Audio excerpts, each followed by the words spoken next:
Eh bien voilà, ce livre est sorti de Manifeste pour un nouveau contrat social, écrit par Christian Tirefort et préparé par un groupe qui s'est réuni pendant près de 2 ans. On arrive à quelque chose de tangible, un livre qui permet de communiquer ce qu'on voulait communiquer à tous. Les rapports sociaux, si je prends dans ce chapitre central du livre, les rapports sociaux surgissent de l'activité humaine. Vous ne croyez pas si bien dire, messieurs les idéologues soumis, les rapports sociaux ne s'inventent pas. Cela signifie pour autant qu'ils restent tous intangibles, toujours les mêmes. Non, bien sûr, les plus conséquents d'entre nous en conviendront peut-être aussi. Les rapports sociaux apparaissent, évoluent et changent de façon... évoluent et changent de fonction dans la pratique sous laquelle des conditions réelles, notamment de la manière de produire. Quelle est la place de chacun dans la production? Comment travaillons-nous? Qu'échangeons-nous réellement? Dans quelles conditions?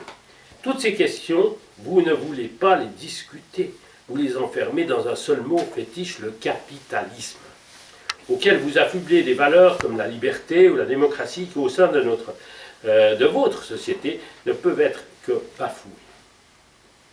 Nous faisons le constat suivant. Le capitalisme et le rapport marchand sont impensables l'un sans l'autre. Le premier est le système qui prive les peuples de leur victoire sur la rareté. Le second est le moyen qui mène à ce but. Il surdétermine nos vies par la mercantilisation de toutes les relations humaines. Il n'y a pas d'autre système possible, rien ne remplacera jamais le rapport marchand, dites-vous. C'est vrai. Dans votre société bourgeoise, tout autre rapport social est inconcevable. Mais nous, gens des peuples, nous nous plaçons déjà du point de vue d'une société basée sur le travail. Ce qui est vrai pour vous, messieurs les capitalistes, devient faux pour nous. On pourrait même renchérir, et cela apparaîtrait lorsque nous esquissons notre projet. Maintenir le rapport marchand dans notre monde provoquerait son rejet. Oui, tout comme un autre rapport de production opposé à votre hiérarchie de classe est possible et existe déjà, nous l'avons vu avec la coopération. Un autre rapport social différent du rapport marchand existe aussi, le salariat. Les peuples le savent, ils attendent qu'on le reconnaisse et qu'on le démontre. Vous les idolâtrez, le rapport marchand, nous, gens des peuples, sommes de plus en plus nombreux à le repousser. Et ceci d'autant plus que nous sommes certains que les humains pourraient entretenir d'autres relations que mercantiles. Cela serait utopique, dites-vous. Selon vous, nous serions dans la situation de l'homme d'église rêvant aux valeurs originelles perdues de sa religion.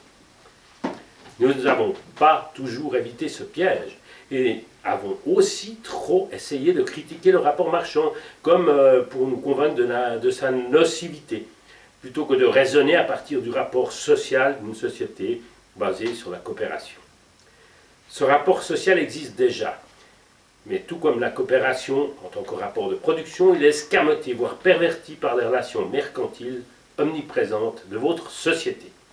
Ce rapport social, c'est le salariat. Les peuples l'ont en toute conscience adopté. Ils savent déjà que lui seul ouvre sur une conscience adoptée. Les peuples l'ont en toute conscience adopté. Ils savent déjà que lui seul ouvre sur une société où le travail est échangé. Pas exploité, mais échangé. Et qu'il faut le libérer du carcan marchand. Tant que nous ne reconnaîtrons pas le salariat en tant qu'alternative, tous nos buts, aussi louables soient-ils, restent enfermés dans des propositions, essayant vainement et de manière de plus en plus pathétique d'atténuer les ravages du rapport marchand. C'est pourquoi nous ne consacrerons désormais plus l'essentiel de notre tâche à la critique, aussi fondée que soit-elle, des dysfonctionnements du rapport marchand.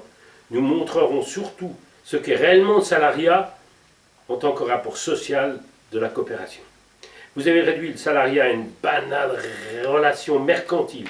Vous savez pourtant peut-être mieux que certains d'entre nous qu'il est bien plus que cela. Il a surgi de l'évolution du travail et de la coopération, il est son rapport social. Vous avez vu les dangers qu'il représentait et vous l'avez saisi en le dénaturant, afin d'asseoir votre pouvoir de classe.